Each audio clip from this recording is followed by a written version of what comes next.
this is the time of New Year celebration, and this is very popular thing that we make some resolutions, and this is being very popular these days, and people ask, what is your resolution for the year, right? And how you are going to make your journey towards the new year, and what will be the thing that you would like to achieve at this time.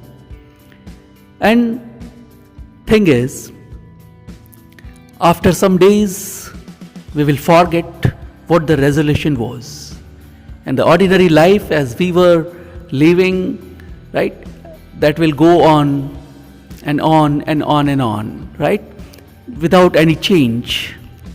Fine, because if you want to bring some change, it demands the change in yourself first.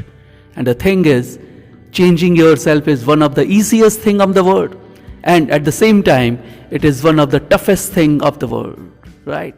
That's all. Thank you.